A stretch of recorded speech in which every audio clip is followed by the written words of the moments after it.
Salut à tous, à la une aujourd'hui, l'identité nationale est au cœur des débats. Nous, on en profite pour s'interroger sur l'identité régionale. Est-ce qu'elle existe? À quel degré existe-t-elle? Sur Internet, on a vu depuis quelque temps fleurir des groupes sur la fierté d'être alsacien. Alors sans connotation politique, sans parler de régionalisme ni de traditionnalisme, nous avons voulu en savoir plus sur ce regain d'intérêt pour l'Alsace avec pour commencer Danielle Krevna-Werner. Elle est linguiste et dialectologue. Il y a un regain certain, je dirais surtout au niveau de la culture.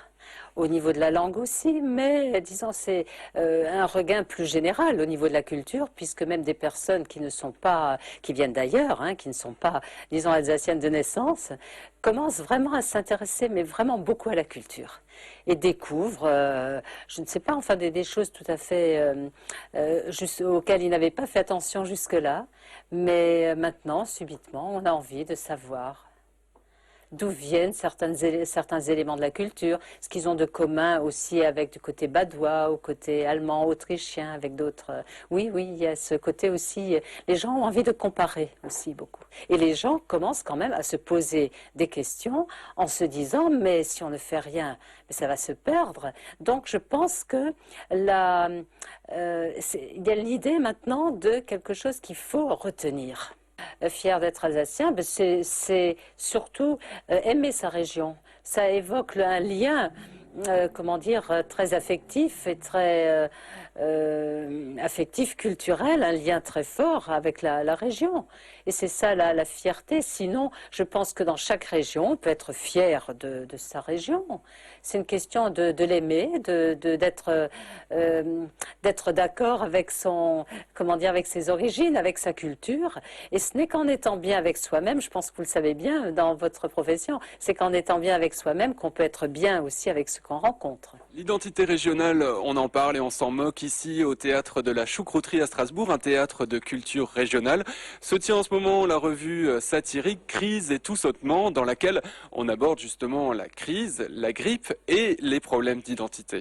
Sur scène, par exemple, je raconte actuellement dans la revue que les Alsaciens devraient se méfier avec ce problème d'identité nationale, parce qu'un beau jour, on va mettre les Alsaciens dans un charter et on va les renvoyer à Kehl. C'était un vieux débat, puisque Germain Müller déjà racontait cette histoire. On lui a demandé un jour à Germain, qu'est-ce que c'est qu'un Alsacien? Germain a répondu, un Alsacien, c'est un Alsacien. Et le type lui a dit, mais Germain, qu'est-ce que c'est qu'un bon Alsacien? Alors Germain a dit, un bon Alsacien, c'est un Français. Et le type lui a dit, mais Germain, qu'est-ce que c'est qu'un très bon Alsacien? Et Germain Müller a répondu, un très bon Alsacien, c'est presque déjà la moitié d'un Allemand. Et vous pouvez nous dire qu'est-ce que c'est un Alsacien? C'est quelqu'un qui aime l'Alsace, ça n'existe pas, il n'y a pas d'ethnie alsacienne, il n'y a pas de culture spécifiquement alsacienne. C'est quelqu'un qui aime cette région, parce qu'on peut être alsacien et vivre hors de l'Alsace. On peut être noir de peau et être alsacien.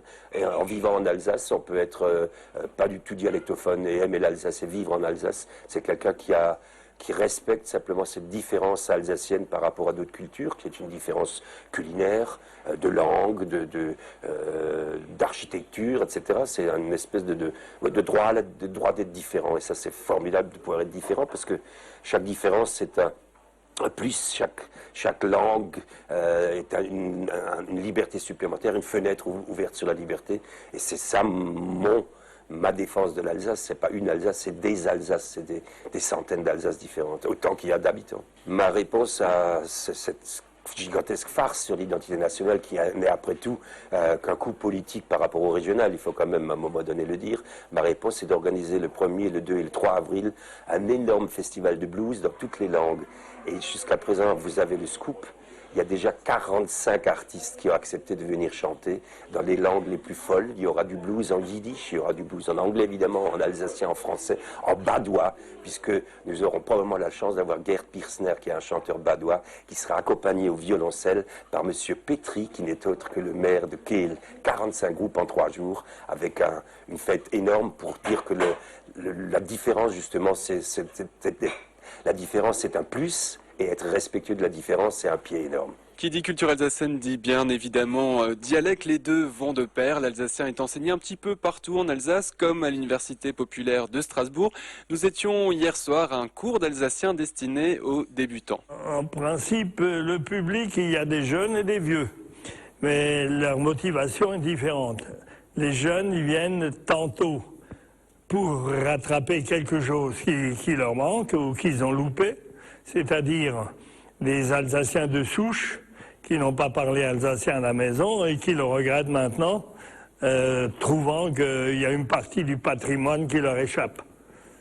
D'autres, les francophones, il y en a deux catégories. Il y a les gens motivés sur le plan professionnel, c'est-à-dire des jeunes étudiants en médecine qui veulent devenir médecins et éventuellement s'installer à la campagne et donc pouvoir discuter avec une clientèle dialectophone. Et il y en a les infirmières à l'hôpital qui s'occupent des vieux, qui d'habitude s'expriment encore en alsacien. Alors pour leur demander, vous avez bien dormi, vous avez soif, vous avez de la fièvre, etc. Ils veulent apprendre et quelques bribes d'alsacien en tout cas. Et puis il y a les gens culturellement motivés qui disent « bon, je me plais en Alsace, je m'enracine, je serai peut-être enterré là ».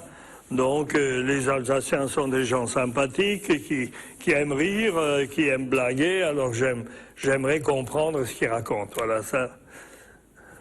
J'avais un banquier qui était là, actuellement il y a un ancien préfet, pas parmi les débutants, mais dans le cours avancé, j'ai un préfet, même un Alsacien de souche, un Strasbourgeois, qui était préfet en Corse. Ah donc, et ce banquier m'a dit, quand je lui ai posé la question, pourquoi vous apprenez l'alsacien, il m'a répondu, parce qu'à l'époque vivait encore Germain Muller, parce que je veux comprendre tout ce que dit Germain Muller. Ah, je dis là, vous aurez de la peine parce qu'il connaît les mots avec beaucoup de sens.